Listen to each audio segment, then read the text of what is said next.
As a child, he was extremely independent.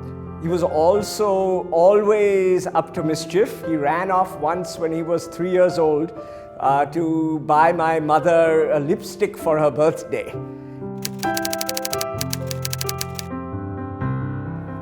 He didn't do very well in school in the first 2 or 3 years, so they did an intelligence test, and it turned out that his IQ came out to be 169.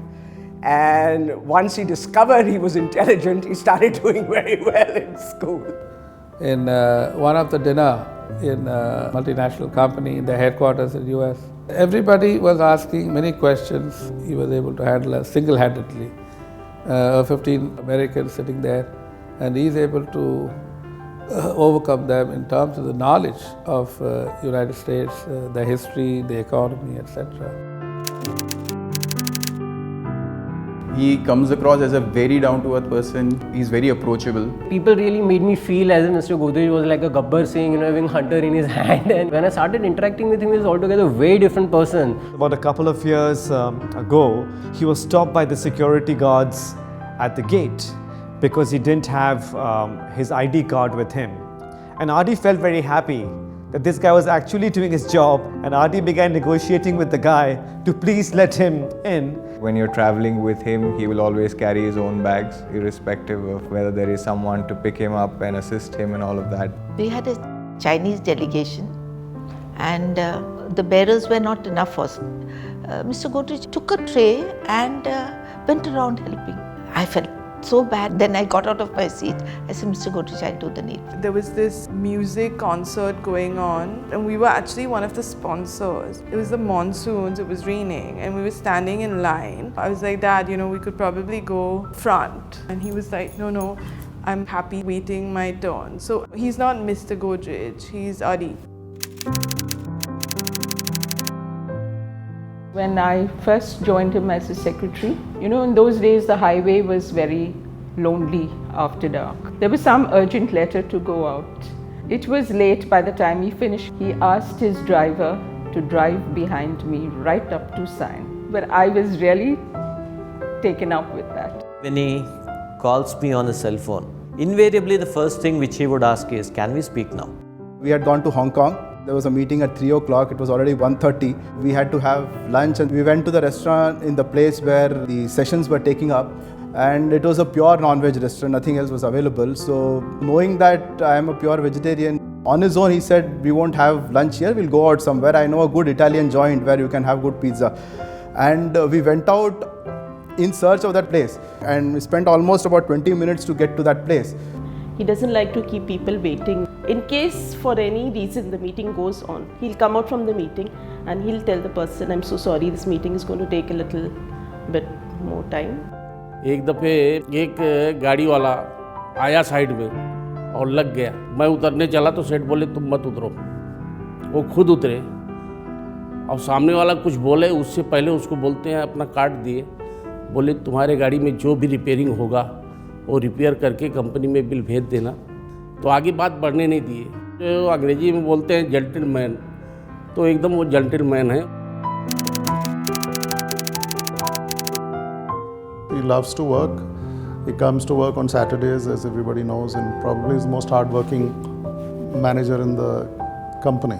He's got this unrelenting work ethic. When there was Bombay Bandh and stone throwing and not a soul on the streets, from South Bombay he used to catch a local train. He wouldn't refuse to be cowed down, and he would have to come to work, and we had to sort of emulate that. In late 80s, when he had a major surgery, and the day of discharge, instead of going home, straightaway he came to office. Old days he was much more autocratic. He has sort of taken feedback from every source he can possibly get and put it into self-development. I think the ability to learn, to improve, to change, and a constant improvement process, I think, is his greatest strength. He started his whole concept of reverse mentoring, and you really see him being at the forefront of trying out new things. he asked me what is the cattle population of Punjab. So we were the biggest cattle feed manufacturers in Punjab, but I didn't know that. He wants people to be aware about where they are. He's participated in every way in making me who I am today. He's taught me everything from water skiing at the age of 4 to how to read a balance sheet and many other things. But I think most important of all is what he's taught me about being a good human being, being someone who can be trusted and somebody who you can really rely on. So I think I owe a huge credit to him for that. I used to help him with research for a lot of his speeches and a lot of his media interactions. And invariably, I would make grammatical errors in a lot of these documents. So one day he actually called me to his room. He took a little class for me saying that, this is Adi Godrej's pen. It's apostrophe S, it's not plural. Lemon टीची साहेबांची order होती आणि मी लिंबू वगैरे टाकलं आणि दूध पण टाकलं, ठेवलं समोर, तर ते फुटलं असं साईज आल्यावरती.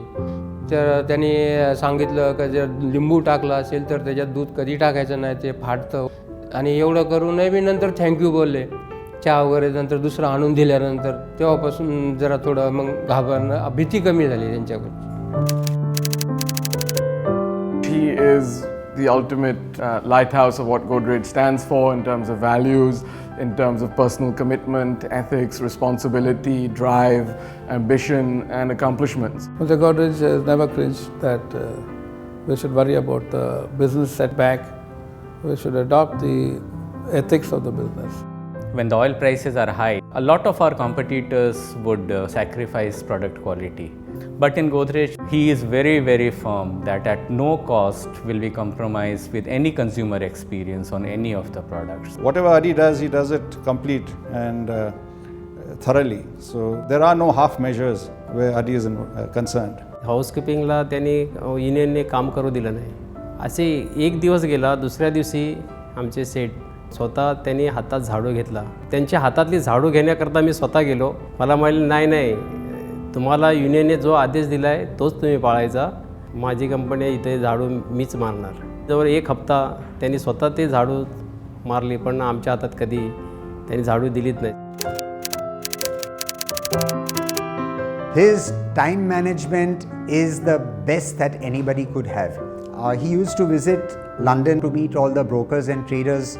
One of the times we were running late for the meetings, and then suddenly there are no taxis available, and then Adi is looking at me standing on the pavement and asking, shall we run? And it took me a couple of seconds to figure out, is he joking or is he serious? And probably we must have run for at least 10 minutes to reach in time for the next office. You can actually set the time on your watch based on the time that he enters the room and a meeting starts. The one thing that reminds me of ABG is the checklist. This list he will have in front of him before every meeting. He'll check off the items that he's noted down. That means that he has told it to you. Whenever he was sort of deep in thought, he used to do this, this. This is what he does every Sunday for people who don't know. He mono skis. So this is a picture of him. Which was clicked sometime in 2008. This is the famous Cu Chi tunnels of Vietnam.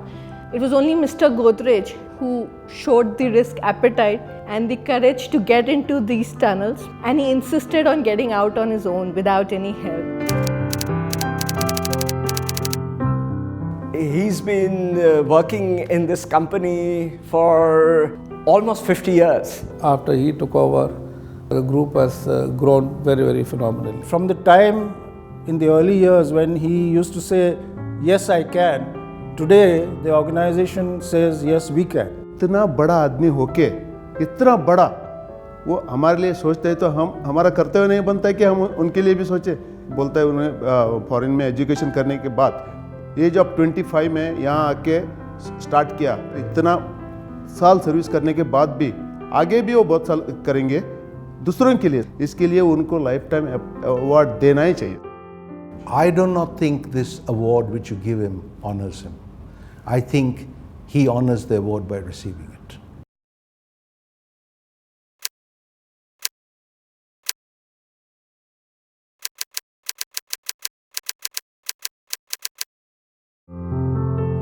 Nana, you're kind to me.